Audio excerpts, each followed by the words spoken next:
All right. Well, good evening, everyone. My name is Christine Pina. I'm the Chief Advancement Officer here at Miss Porter School, and I'm really thrilled that you are joining us tonight for this wonderful Men of Porters panel. I think, as you all know, Men of Porters is a really wonderful convening of men who have had ancients in their lives in a variety of ways. And this panel really tonight is the opportunity for some of these men to talk about the influence and impact that a Miss Porter School education has had on their daughters in particular here this evening. So, wonderful things that I'm excited to share with you tonight. I do have a few pre-discussion details to go through. First and foremost, as I did say just a few moments ago, we are recording a session tonight. And please be mindful of that. Because we're recording, we're also using the question and answer widget this evening. So please feel free to populate that with questions that you have as we go through the evening with our panel. There will be time closer to the end of our time together for us to answer some of those questions. And if you have specific questions, if you are a prospective father of a newly and recently admitted daughter, we ask that you hold those specific questions about things like logistics and curriculum for another time, hopefully when you come for a revisit day on April 4th or 7th.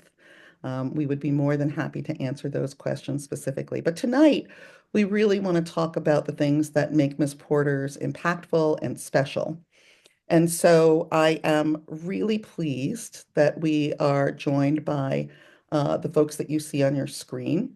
I'm going to start with a brief introduction of each of them.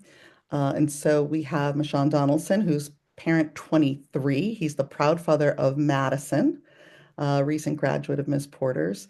He's a member of our board of trustees. He joined in 2021. And he's the vice chair of our finance committee and a member of our investment committee. He also is a member of the Porter's Black and Latinx Parent Alliance. And he's the head and he's the head of life science, excuse me. I almost gave you a promotion there. And senior vice president and senior managing director at Horizon Technology Finance. We're also joined this evening by Matt Sharp. There I see him. He is the proud father of Helen, who graduated in 2024. Matt is also a member of our board of trustees. He joined in 2024. This is his first year. He is a member of our audit and risk and buildings and grounds committees. And he's the co-founder and managing principal of Hamilton Point Investments, a real estate private equity investment firm. We also have Ken Smith, who is the very proud parent of Tierney. She's a member of the class of 2026. And Ken has been an educator for over 25 years. He served as a middle school principal for the past 17 years, and he's currently the principal at Suffield Middle School in Suffield, Connecticut. Um, Ken, I sit up a little bit straighter so that people can see that he is also wearing his parent leadership committee t-shirt. He's a very proud member of that group. We're thrilled to have him on that group, particularly on the enrichment task force, a position that he's been active in for the last 2 years. And finally, we have Ian Rumsey, who is in his 5th year as a faculty member at Miss Porter School and his 20th year in education. Ian currently teaches calculus and post-calculus electives, including his favorite subject of number theory. So Ian, I hope you'll tell us a little bit about that. And he coaches here at Miss Porter's. Alpine ski and ultimate frisbee are the two teams where he works with our students so that they can be the best they can be, not only in his classroom, but also on the athletics field. Ian is also the father of 2 daughters, Noni, age 10, and Ellie, age 6. So I hope this gives you a little bit of a background on how people's perspectives on Miss Porter School are informed in relationship to their own daughters. Before I turn it over to Michael Bergin, I just want to share as a reminder that yesterday was Equal Pay Day here in the United States, which represents the amount of time that women have to work in order to catch up to the compensation that many men in this country receive at the beginning of the year. It is still true that many women in America make 83 cents or less for every dollar that a man makes in this country. And the news yesterday wasn't so great. There was sort of feeling that it's going to take a long time for that gap to close, and it might never close. The work that we do at Miss Porter School is really extraordinary because the young women who study here deserve a better world, and they need to be well equipped in how to engage with that world when they leave here. I like to say often that women's money built Miss Porter School, and it is women's money and their love and their advocacy that keeps it going. We are really thrilled that men have joined in that effort to make sure that Miss Porter School is the school of consequence for girls. And I'm going to turn it over to Michael to share a little bit more about that with our panel. Great. Thank you, Christine.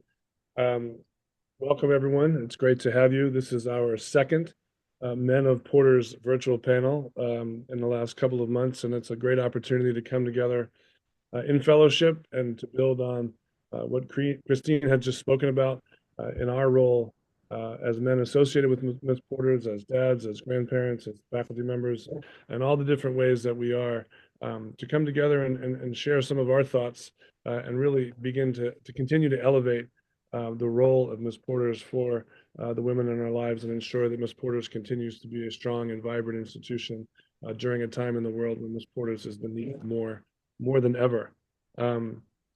So my name is Michael Bergin, and I serve as the Chief Financial and Operating Officer here, a position I have held since 2008. So I've been at school for almost 17 years, and I live here on campus with my wife Jeannie, and we raised our two children, Nathan and Grace, here. Grace is an ancient, class of 2019. During her time at Miss Porter's, she served as a one-girl focus group to provide quick, timely, and cutting feedback to me on everything that was happening on our campus. So before I get into the questions for our panel, I did want to take a brief moment of personal privilege and say hello and welcome to my dad, who has joined the panel or the gathering this evening. It is quite a joy when you're approaching your 54th birthday and you still have a dad who is healthy and vibrant, a dad who has dedicated his life as an educator, as a retired college professor, and always worked really hard to ensure that my siblings and I received the best educations that we possibly could. He's super involved with my daughter, Grace, and my niece, Allie, and is a strong advocate for the role of education to improve lives, but certainly to improve the lives of young women. So a special welcome to my dad. So here's what we're going to do. We're going to pose a few questions to our esteemed panel, and they'll answer those questions. And we welcome, as Christine said, additional questions in the chat. So I'm going to start go with Matt Sharp and then ask Mishone to join on this question as well. So there's a lot going on in the world. Why a girls' school? What about Miss Porter's school brought you here as a parent and keeps you here as a trustee? I'd love to hear your thoughts about the importance of a girls' school in the current environment and going forward. So Matt, if you could start, and then we'll go to Mishone. Yeah, I appreciate it. I mean, it's funny, we sort of got there almost by luck in that my daughter Helen, nobody in my family had a relationship with Porter's. None of our family went there and so forth. When my daughter was looking for schools, she was really drawn to Miss Porter's equestrian program. She rides horses. That was her thing. And Miss Porter's has an extraordinary equestrian program. But then she wasn't determined to go to Miss Porter's, and kind of the couple tours we did, getting to know the kids a little bit, getting to know the school a little bit. The one thing she loved was the sense that it is a small, supportive community where you're a known quantity there, you're a known person. You have a sense, a pretty strong sense of belonging. Everybody knows each other very well, and the students who we got to know back when she was, before she enrolled, had kind of made that super clear. And then that really quickly became the case. And there's so many components of that. This sense of community that they have. They have these, they're what am I thinking of? The advisory groups, Yeah, yeah, exactly. The traditions, basically, all the traditions that Ms. Porter's has, many of which they won't really kind of tell us, won't tell us about. Uh, Um, she bought into that wholly, and she absolutely loved it. And for example, she was a JA 1 year, which is a junior advisor, which is she is a junior, had two freshmen that she was sort of in charge of making sure, first time these kids are away from home in a boarding situation, making sure they were okay, happy, included in stuff. And those three still keep in contact, very regularly today. Um, anyway, that's a big part of something that drew her there, and something that sense we had was fully turned out to be fully accurate. So thank you. Mishone, I would pose the same question to you as the dad of two amazing young women. What draws your family and what draws you to the importance of a girls' school these days? Hi everyone. I really appreciate the opportunity to be here. So, it was a relatively easy decision for my family to decide to do it. Both of my daughters attended another all-girls middle school here in the area. And at the time when my oldest daughter was looking at high school, she determined that she wanted to choose a school that had more academic rigor and was going to best position her to get into the school of her dreams. And so she really drove the process, and we were just very supportive in her wanting to look at Miss Porter School.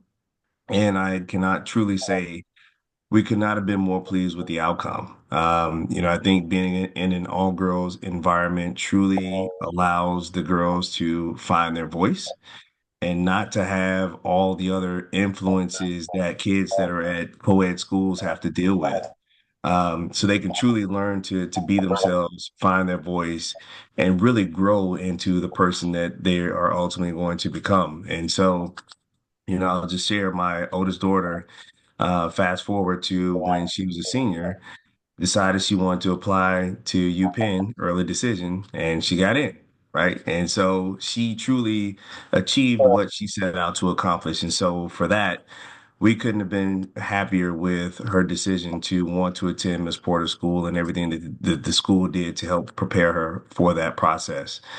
And then, now serving as a trustee for the last 4 years, for me, it's really more about just ensuring that the school continues on the path of continuing to prepare young women for their respective futures. Excellent. I think one of the greatest joys for me being on this call is that I've known Madison and Mackenzie, Mishone's daughters. I've known Helen, Matt's daughter, throughout their time at Miss Porter's, and continue to be involved in their lives. And I'm delighted I had the chance to interview Tierney Smith, Ken's daughter, when she was an eighth grader, and now, of course, mm, she's an 11th grader, and time is moving quickly. So, I would like to shift to Ken and to Ian, both as educators, as dads of girls. What are some ways that we as men can champion girls and women, both in Farmington, and other, around the world, as we seek to position our Miss Porter's girls and for success beyond Farmington? I can start. I think what's important, and I think Michonne kind of started this conversation, it's really providing opportunities for these young women to find their voice. It's so important. They have so much to offer. I can't express enough just the changes I've noticed in Tierney over these past 3 years. I mean, right from her interview day with Michael, I mean, she was the first person to volunteer and introduce herself and us. And I was like, who is this child? So just being there on campus just provides that level of confidence. And having gone to a lot of the events during Tierney's time here, it is a constant theme that you hear at Porter's, right? Is that you can be, you can do. These are the doors that open for you, and I think it's so important to provide places where young women can find their voices and be a part of a community in which they just blossom. I just, even all the, Tierney's friends, and you see it from where they were 3 years ago to today and what they're doing in their presentations during the demonstrations of learning, right? And getting up in front of people. I watched a class of young ladies speak Chinese for 5 to 6 minutes after only 3 years. I mean, it's so important to see those things. And I think that message needs to be spread outside of the campus porters, right? And I think that's when we see, Christina had talked about earlier tonight about championing women and how that, the relationship to what they can accomplish in the world and how they're compensated and everything. I just see this as a path for that to happen. This place opens doors for our daughters. There's no doubt. And if I could add to that real quickly, what you mentioned about the transformation over the few years there. When my daughter Helen arrived at Miss Porter's, she was, great, smart kid. But when she arrived there, she was definitely fearful, shy, probably a little more anxiety than mine might have. And it was something that needed focus. And at Miss Porter, she really got that. But then the best, and it is for we're all fathers, so you know what this means. Every month, every 2 months, whenever we saw her progressively through her time there, became much more outgoing, funny, fun, having a great time, really confident, and now she's a freshman at UVA right now, just having the absolute time of her life. And when she arrived at Miss Porter's, that future next 3 4 years, it wasn't. Anyway, we are forever thankful and attribute a lot of this to Miss Porter's. And by the way, Helen, my daughter, she thinks of her time at Miss Porter's as the best time, of her life, and her friends there they're kind of like sisters. They're very close. So as I pass it over to Ian, I would just to echo what I've heard from my colleagues and listening to Matt's story in particular. What I notice and what brings me real joy at Miss Porter's School is that Helen finds her way, as Madison finds her way, as Tierney finds her way. She then brings other girls with her, right? Whether it's as a junior advisor, whether it's just in the dorm, in classrooms, on sports teams. And this is my favorite time at Miss Porter's School because we're in the process of having our juniors run for what's called the Nova Nine, which are the 9 leadership positions. And to see girls, including one in my advisory who has been talking about running for head of school since she was a 14-year-old ninth grader, stand up in front of 400 people on Monday and give a speech and stand up straight and do something that's really hard. Whether she wins or not, she's already won. And the support she receives from her classmates and from the adults, that's really our sweet spot, is helping find voices, helping amplify. And there's no one better than that, frankly, than Ian Rumsey as a teacher, as a coach, as a community member. So we welcome Ian's thoughts to this conversation.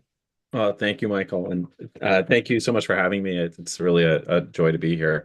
Yeah, I really appreciate both Ken and Matt what you had to say, and I really wholeheartedly agree. I think one of the things that Porter's does really well is it creates avenues for opportunity, and ways that we support women and we champion women is by creating those avenues. And sometimes those avenues are as simple as, what courses can we offer that other places can't? What are the things that we have available for students, like our global intensive courses? Or, I'll champion my course. Mishon's daughter Madison was in my number theory course back in the day. That's a post-calculus class. That's a class for students who have they've already finished out through Calculus 2, and they're looking for additional challenge. And that's an opportunity that doesn't exist in a lot of other places. But I think the way that Porter's accomplishes that, creates those avenues of opportunity, is really quite special, because it's a place where kids feel safe to be challenged, to be pushed. They feel comfortable expressing the desire to want to do better in a world where women's voices, if you're somebody who's really striving, you're looked at as bossy. That's a word I can't stand having two daughters. If somebody ever calls my daughter bossy, that's like a short fuse for me. But it's a space where girls can be challenged and they can express the desire to be challenged. And it's funny that Matt is here too, because I can really clearly remember having Helen in my class, my Algebra 2 class. And there was, I can really clearly remember a day where she was struggling on this project with her group. And it was really, really having a hard time with it. And she was so close. And I knew that she was close.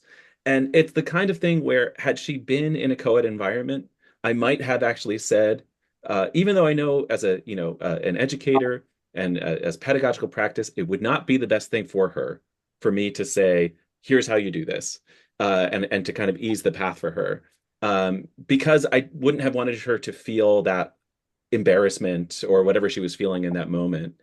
But in the environment we were in, it gave me the space to say, you know what, I know that you can do this, and that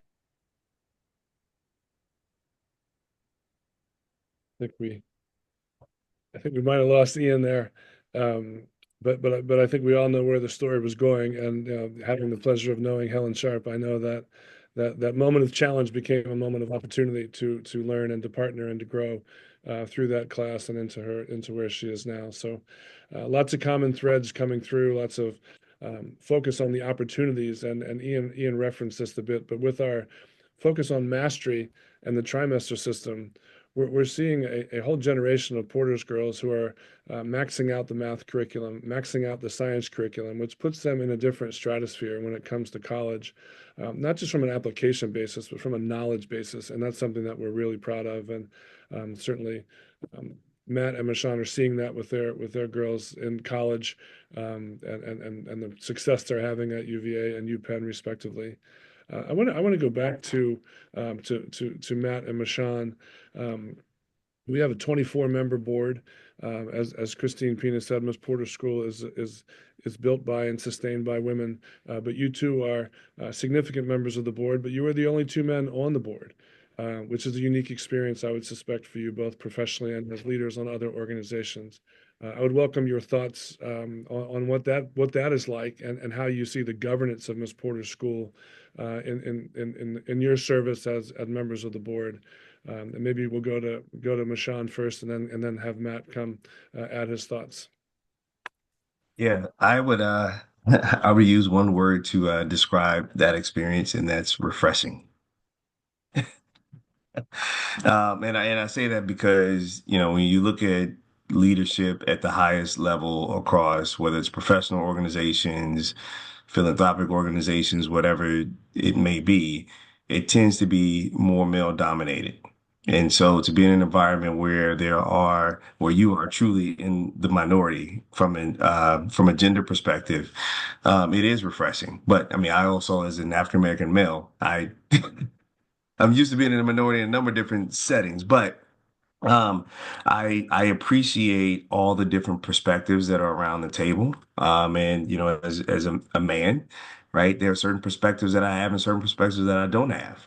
And so to be in a room and sitting around a table with women that can approach the same issue, but from a very different perspective, and force me to think about things in a different way is very refreshing. And so I think we have a highly functional board.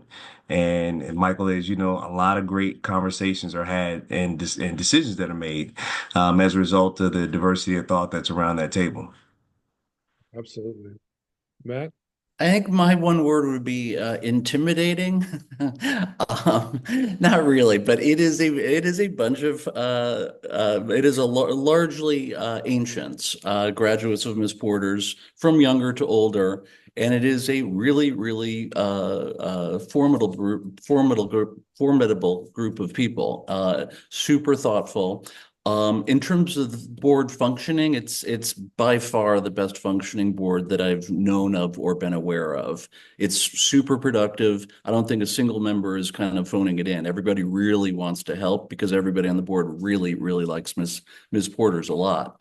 And it's funny, I've only been on maybe just about a year right now. So still just getting through feeling my way a little bit, but my big thought is don't mess it up, right? It's like to my mind, it's a little bit like taking over the New England Patriots, after the Tom Brady and Bill Belichick era, right? There's not too much upside there. My point being, especially for all the prospective parents on the phone, something I realized or thought I realized my first week or two on campus and has been very consistent is Miss Porter School is as well run as any organization I've ever known of.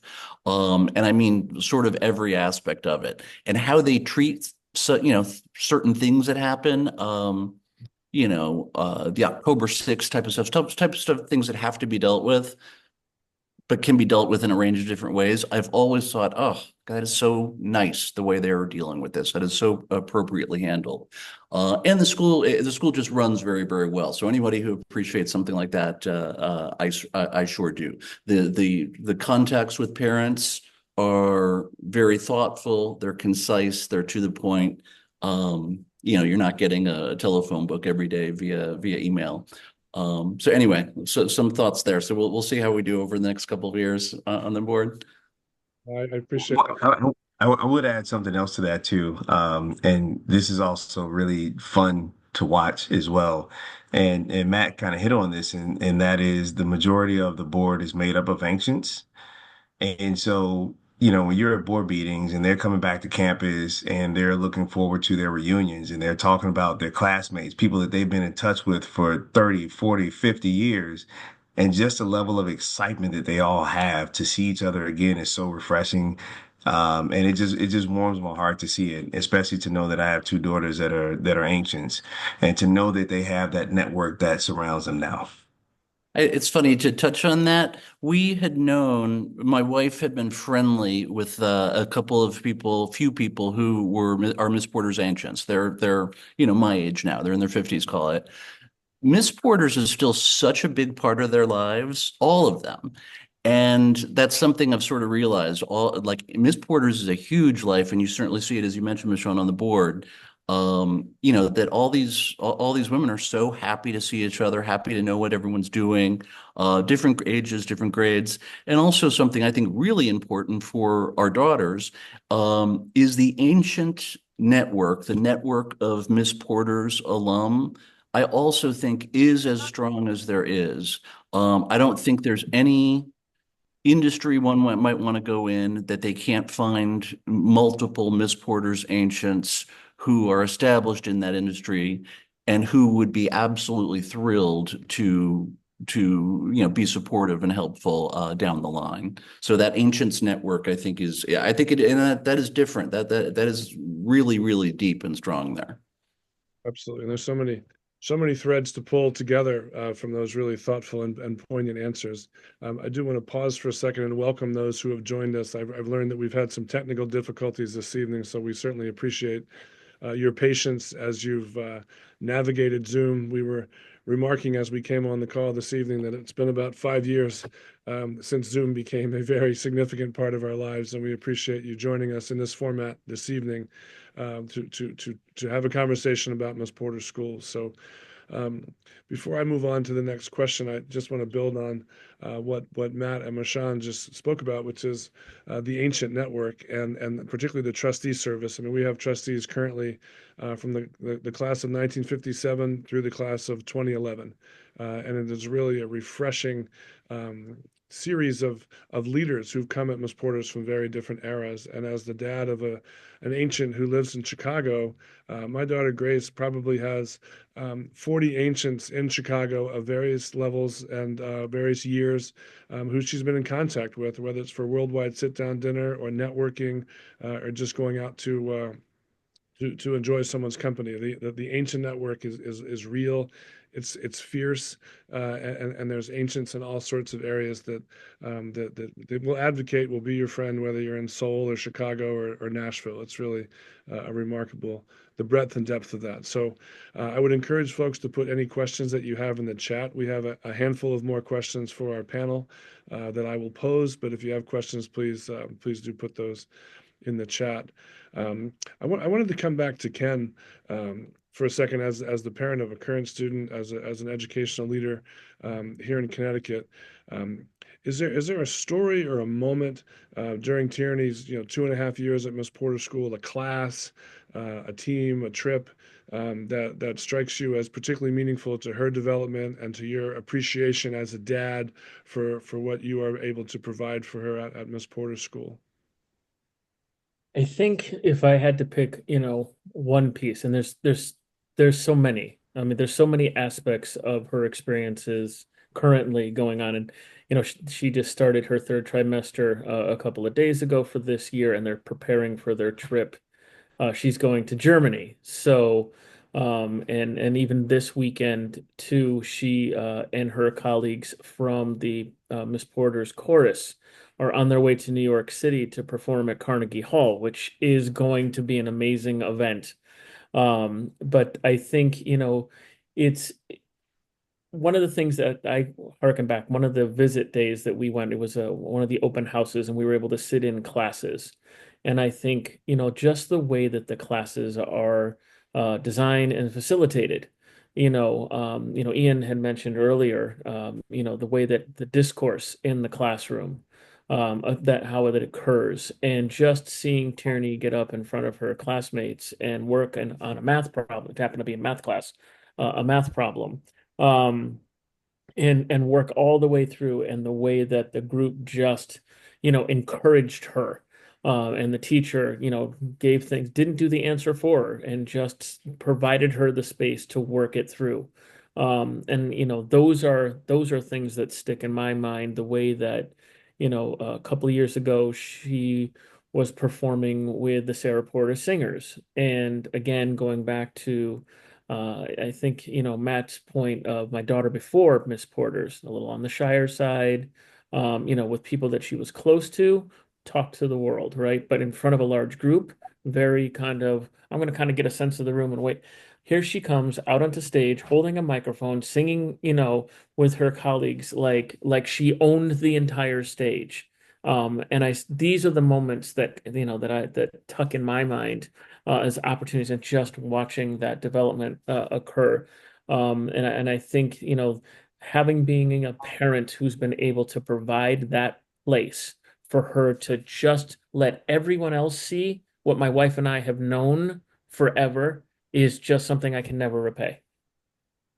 Well, and just a bunch of thoughts that come from that. I mean, first of all, we so appreciate how present you guys are at Miss Porter's as day student parents. It really matters when we, our community is not just our girls and our faculty. Our community is all of us, and that's one of the great joys, particularly as a dad. I've met so many incredible people through that experience, and I know all of us on the call have as well. I do want to highlight a couple points that Ken made. The global travel piece is something that is highly unique to Miss Porter's school. The fact that our juniors go in 3 different groups, one to Costa Rica, one to France, and one to Germany, all made possible by philanthropy. I won't bore you with the details of how much that costs, but it is a very substantial investment, particularly with the fluctuations in air travel and everything else. But to have 10 weeks of a trimester to dig in to conservation and ecology in Costa Rica, and then spend 12 days there with 28 of your classmates and 3 faculty members. And Tierney's preparing to go to Germany with one of my advisees and 27 other students to study art and urban culture in Germany. It's truly, truly remarkable. It's not just traveling as a tourist, it's traveling as a learner and as a citizen of the world. And again, the Carnegie Hall trip is something that we're really excited about. And when Patrick Reardon came to me to talk about it and to talk about the funding for it, again, I was able to call on philanthropy through my colleagues in alumni and development to make that happen. And that is because of the strong history that we have and the role that each of us play to make that happen. So it's an exciting time when you can offer innovative programs for our girls to advance their learning and to make things possible for them beyond traditional classrooms where you learn history and English and languages and everything else. So it's really an extraordinary moment. Ian, I want to come back to you. And again, I have the distinct pleasure of working with you and knowing you.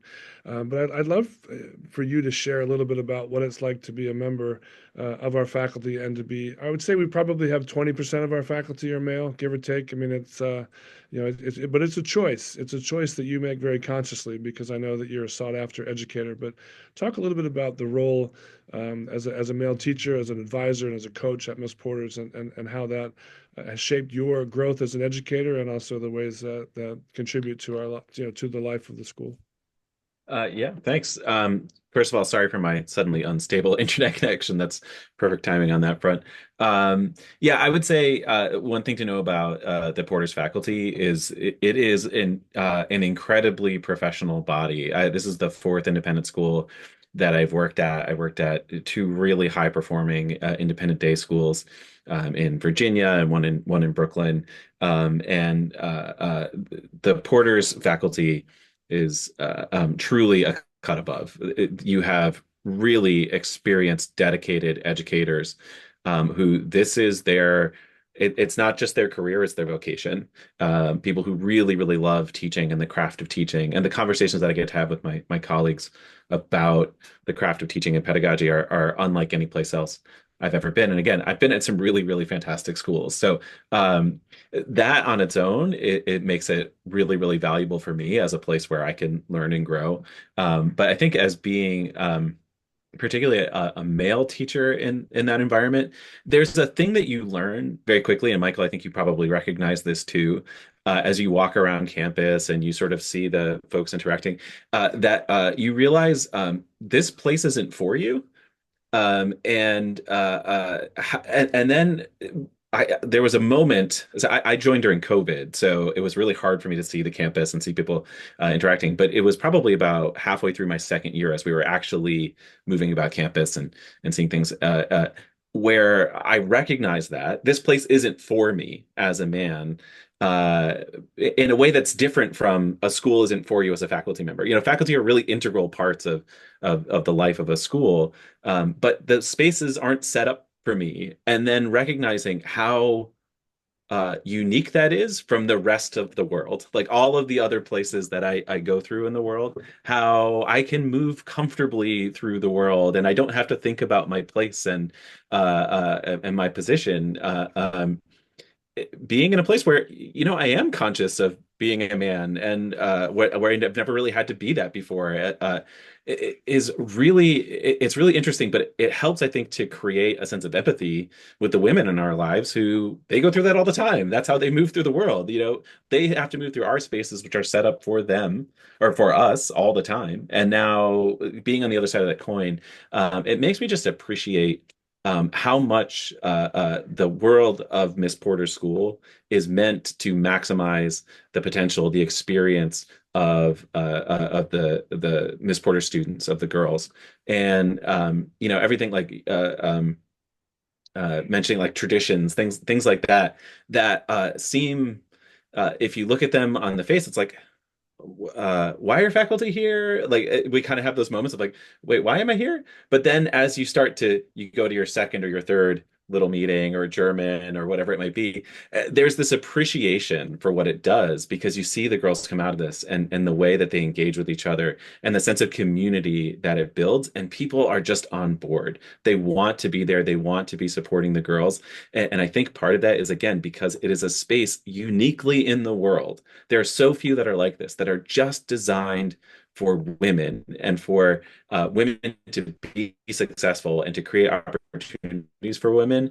And so for me, it's a very uplifting and empowering feeling to know that I get to play my own small part in that.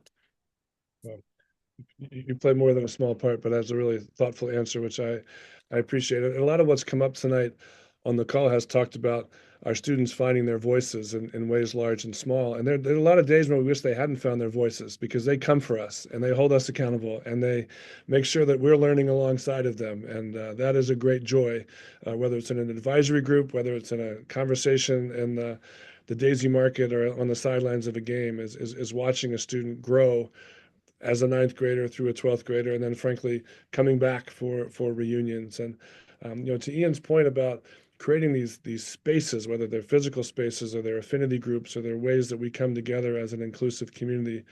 We have been very intentional about that, and I am super delighted. I know this is the Men of Porter's call, but one of my Miss Porter's heroes, Nancy Simpkins, has joined the call, and I just want to say hello and say thank you for your leadership as a board member. Nancy has served as a board member for more than a dozen years and was our chair during COVID, during the murder of George Floyd, and during really impactful time in the world. And her steady and thoughtful leadership pushed us to be a better school and to grow through the discomfort. And during Nancy's time, we invested over $30 million in our campus, but only added 8,000 square feet because we're committed to adaptive reuse of our historic campus on a residential scale, creating spaces for our students to thrive. And they thrive in community. They thrive being together. If I took my laptop right now and walked over to the Ford Library, you would see kids working together on projects. You would see kids being silly together. You would see kids, frankly, with their fingers crossed because Ivy Days tomorrow and college apps are coming out. It's going to be a tense but joyful day at Miss Porter's school. We live and work in community, and our students thrive in community. And it's really, it's a joy to see you, Nancy. Thank you for joining the call. Thank you for all that you do. So I'd like to do one more sort of broad question for our remarkable panel. This has been a wonderful discussion, and then to pause and see if there are any questions from the participants from the group, and I would welcome folks to put those in the chat, and Christine Pina will curate those. But I would be interested, and we can sort of go we can go kind of in a different order. I'll ask Ken to go first, but maybe just think of a couple of things. And Tierney, being a current student at Miss Porter's, bit about this. But what are some ways that she is being prepared for a changing world? And Lord knows these days things are changing by the hour.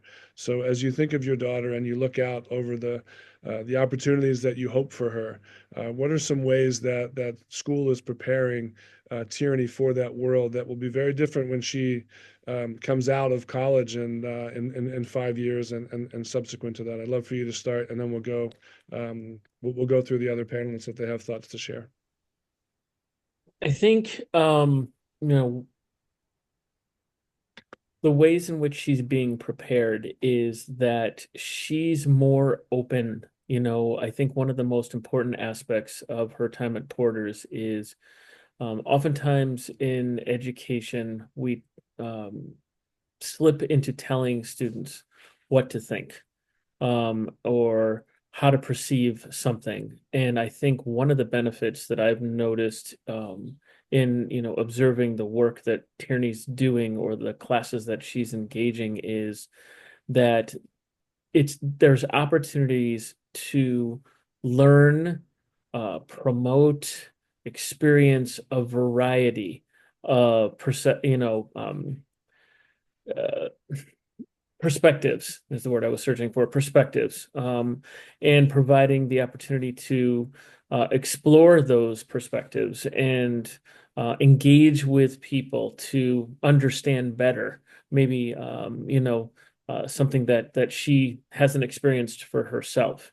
I mean, she's a young lady who's adopted, and not everybody can understand what that perspective is like. And I think those kinds of things and the way in which Porter's structures the conversations that they have on campus, both in the classroom, the evening events that you guys provide for the students in regards to, the speakers you bring in, the recognitions of certain, or of the cultures that are represented at the school, whether it's the sit-down dinners or the concerts that you guys provide, all of those perspectives, there's, Tierney's had opportunities to celebrate her Chinese heritage at Porter's. Again, these things and interact with young women who are from China, right? One of her best friends is actually from China. And that's provided an opportunity that she may not have gotten in another place. So I think that's important as she continues to grow and recognize her place in the world and how impactful she can be in it. Absolutely. Other thoughts? Certainly not if you don't have anything, but Matt or Mishone or Ian would love to. Anything I on? I mean, the one thing I can say is that I alluded to earlier is confidence. My daughter has total, complete confidence now. She's able to think for herself and act on what she thinks, and it's really wonderful to see. We've talked a little bit more on this call, I think, about that side of the equation here, right? There's the academic side, and then the sort of everything else side, the little squishier side, right? I never really knew how to measure the academics when my daughter's was there. I knew the teachers were bright. I knew she was engaged. I knew she was excited. And I know she was doing great, interesting stuff. But as a father, I didn't really know how to measure it, right? And until she got to UVA this year, and that was sort of when I was like, it's like going to be a good sense of what the education she received the last 3, 4 years was. And, she took 6 classes and got 6 A's, and she like it was nothing. So whatever Miss Porter's did that allowed that to occur is also great. I'm much more focused on the sort of the supportive side of the equation, the caring side of the equation, because again, these are our daughters and they're not quite adults yet. But both sides of that equation, they do just spectacularly. And I feel my whole family feels so unbelievably lucky that my daughter Helen went there.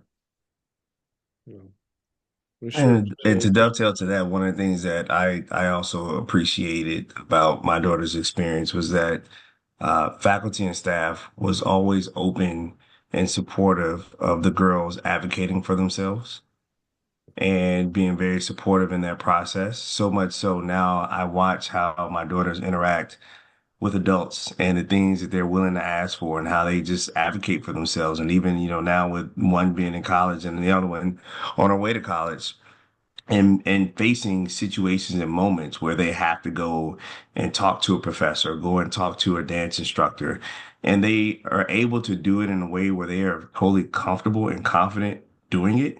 But a lot of that was rooted in how they were supported while they were at Miss Porter School. I I think something that is a subtle but underrated part of the Porter's experience and what students gain coming out of it is a sense of responsibility as an ancient to care for the path of women that follow them. The idea of, we don't pull the ladder up behind us is so powerful at Porter's. I mean, the way Michael talks about our ancient group, there's no space that we can be in where there's not an ancient who's willing to step in and help. There's always someone on the very long list of ancients that we can call who is able to step into a certain role. This really matters to me as I have two little girls. They're 10 and 6, and they just adore and idolize the Porter's girls. And the Porter's girls, they feel that sense of responsibility to my kids, in a way of they recognize how important it is for them to have role models. I just was texting with one of my former advisees who's at Northwestern, and she's back in town, and she texted me and said, "Hey, I would love to like grab coffee or something." And I told my daughter, my older daughter, that she was going to be in town this weekend, and Noni, my daughter, said, "Do you think she could come to my soccer game?" And so I texted her and said, "Oh yeah, I'd love to." So she's coming to my kid's soccer game on Sunday, and because I think not just because she knows Noni and she's important, she knows that she's important, but she recognizes her role as a role model to this child who, when we talk about shaping a changing world, it's recognized it's not just your world, it's the worlds of the people who come behind you. And I think Porter's does a really good job of instilling that sense of responsibility to that cause. That is beautifully said from all of you, and the idea of not pulling the ladder up behind you, not going to the in the old days going to the library and finding the pages ripped out of the book that you needed. I mean, it's really a place where that happens from your first days in Farmington, and it happens all the way through your life because we do believe that we have the strongest network, all female network in the world, and that network is only as strong as each link. And when we think of how much is done now electronically through networking and computer-based job applications and those things. We know that when our ancients reach out to each other, they make a human connection. They make that introduction. They take that next step. They invite you for coffee when you're new in town. And like Ian, I was actually Zooming with a former advisee last night who was in touch because she wants to be the next Christine Pina, and she wants to get into development, and she just graduated from Middlebury in February, right? So that's a wonderful program, but it's off cycle. So we were brainstorming, what are some things that you can do now? And she actually interned at the American Ballet Theater in New York City, where Mishone's younger daughter is a pre-professional dancer. So all these different threads come through, but I have no doubt and can say with conviction to my former advisee that we're going to figure this out, and you're then going to be helping Tierney, who's coming up behind you, and that's really in this world that's so challenging to be a part of that, and even as men to be a part of that. We have an obligation and an opportunity to be our best selves and to create the situations that we have here at Miss Porter's through our philanthropy, through our networks, through our love of our graduates. And it's really that's the work that we get to do. And this is Matt said very kind things about how well run Miss Porter's school is, and that's really a credit to my colleagues and to our board. But for Christine and I, and for Ian, this is a get-to job. We get to do this. This is a lifestyle that we choose to do. But the opportunity to be a part of these lives and to stay connected is really, really remarkable. So I do see that Christine has popped back onto the screen, which makes us immediately better. But I don't know if there's questions that maybe have come in through the chat or some other things that we should talk about before we wrap. We have a couple.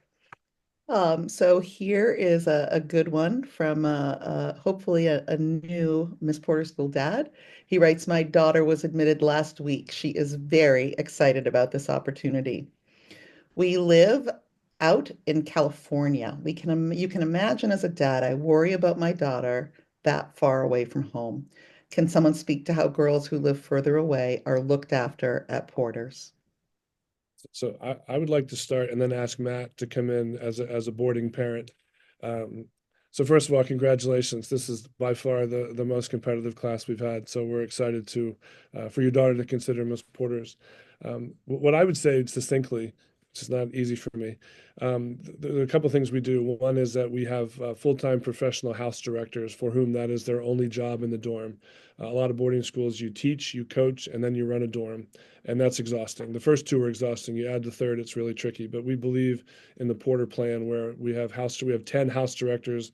Their sole job is to take care of the dorm and to look after our students in the dorms we have on campus. The second piece is she'll be assigned to an advisor, which is someone like Ian or myself or Christine, who has 5, 6, or 7 girls in your advisory, and you're immediately known and connected in that space. And then third, I would say unique to Miss Porter's is that we have a system called Old Girl, New Girl, where our seniors are assigned to a new girl who's incoming, and the process is very thoughtfully done. And if you come to revisit day, which I hope you will on April 4th or April 7th, the current juniors come as well, and they do what's called new girl shopping. They look around, they try to make connections with prospective and incoming students, and then they vie like crazy to be, I want to be Tierney Smith's old girl, or I want to be, Helen Sharp's old girl. So those are 3 quick ways that we create human, intimate connections. So your daughter is known and loved from her first day. But Matt, as a boarding parent, would welcome your thoughts from maybe what Helen's experience was like. Yeah, the kids look out for each other more than one can imagine. They do have this in an organized way, right? The old girl, new girl that Michael mentioned, and the junior advisor that I mentioned also. And a lot of that is like, are the girls happy? Are they going through anything difficult right now? And if they are, the old girl or the JA as their peers and students, kind of everyone rallies around, and they're just so supportive of each other. It's incredible. It's not cliquey. It's not, there's no standoffishness. So I think in terms of happiness, mental well-being, the school's got all of that covered as is totally appropriately. But I think what's unique about it is the kids, I feel like, would never let other kids, their colleagues, their peers, fall through the cracks. I saw it, my daughter Helen, both as a recipient of that and a giver of that. And giving that made her just so unbelievably happy. She would call me very excited. There's a young girl from, the Carolinas, and she's a freshman. She's having a little bit of difficulty. I spoke to her for 2 hours and she was great by the end. And, I check in on her every day, that type of stuff. So I hear you. California's a long way from Farmington, Connecticut, but I think Farmington, Connecticut, and Miss Porter's school is about as safe a place as can be. It's amazing what a walk to Starbucks can do for an old girl, new girl pair. It seems to have the magic elixir to solve the world's problems. Michael, can I just add? I also want to highlight the role that athletics plays. Athletics and theater, other after-school activities play in connecting new girls. I coached volleyball for the first 4 years I was here, and that is in the fall. And so we would have new girls come in, but they got to, because we had preseason, they got to move in early. They got to know their teammates, and the girls on the team took it very seriously, their responsibility very seriously, to make sure that all the girls who came for preseason felt like they were being included. They would walk them to Starbucks, or they would, bring donuts from Dunkin' Donuts for practice, for our early morning practices, just things like that, where those connections get forged early, and those bonds are really, really lasting. I have an advisee from Colorado who was on that volleyball team, and her greatest friends are the three girls in her class that she met in that first week of preseason volleyball. And I think that that's a really, really powerful avenue for developing the connections and support for girls as well. And I can't help myself on this one, but that question came from Adam Simons. And Adam, my sister Kathleen is a first grade teacher in the DC public schools, and through her friends Karen and Alicia, she knows your daughter through I think a Duke connection, which I don't like to say out loud. But if she chooses to join us, we will take very good care of her.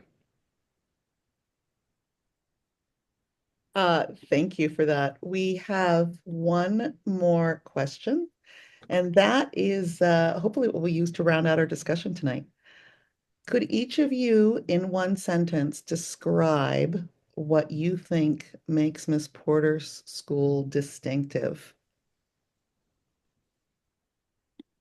Wow. I think for me, it's the support among the students of each other. I've never seen that. I've multiple kids. We've gone to 4 boarding schools in total.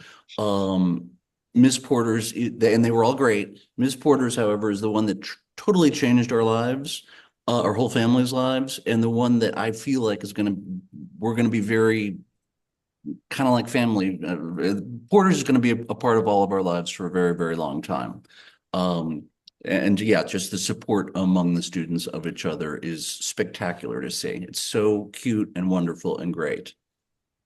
I would say a strong sense of community. My youngest daughter, who is a senior in high school now, she's been away from Porter's for the last 2 years. As Michael was saying, she dances in New York City now. But whenever she comes home, because we live in Farmington, so we're not too far from the school, but whenever she comes home, she feels a deep need to go to campus and just continue to be a part of community and enjoy what she had before she left. And so I'm appreciative and thankful that she still has that. Yeah, I would just echo the statements that you guys made. My sentence was, everyone is welcome at Porter's. Like, you guys truly make people, whether you're a boarding student, a day student, a parent, an educator, because I've joined, Tim Quinn and his group on a few opportunities to do some professional learning on campus. Everybody is welcome there. You guys accept all and make sure that everyone walks away better than when they first arrived. And it permeates throughout your campus. I would just, you all did such a nice job thinking about the student side of things. I would just say from a professional side, Porter's is a place where we commit to whatever the best practice is. More than any other place that I've been at, we ask the question, is this best for students? The answer is yes, we go forward. If the answer is no, we jettison it and we move on. And I would just bring it home by saying we are an organization that do what we say and say what we do. We are very, very focused on our mission. And because of the resources that we have through philanthropy and through other support, we're always able to make the best decision for our girls. And that, as an educational leader, is a really joyous place to be and allows us to be the best school that we can be in 2025 and beyond. So I guess Christian, I think I'm the wrap up, so I should I should thank just an amazing group of friends and colleagues that joined me, Ian and Matt and Mishone and Ken. I would like to thank my colleague Generation from Alumni and Development, who's behind the scenes and who has been feverishly working to solve Zoom problems, but who just brings a sense of joy and connectivity to her work, and of course to Christine, who I had the pleasure of being a dear friend and colleague and neighbor, and living our lives together. It is really, this was super fun. Would welcome thoughts, particularly if there's school-based thoughts, come in to Ian or I or to Christine, and we'll get them back out. But for everyone who joined tonight, thank you for your time. Thank you for your commitment, and particularly for the men of Porters. I look forward to our ongoing work together and supporting the women in our lives and making this world a better place. So thank you for coming, and have a good rest of your night. So, Thank you, everyone. bye. Thank you so much. Thank you.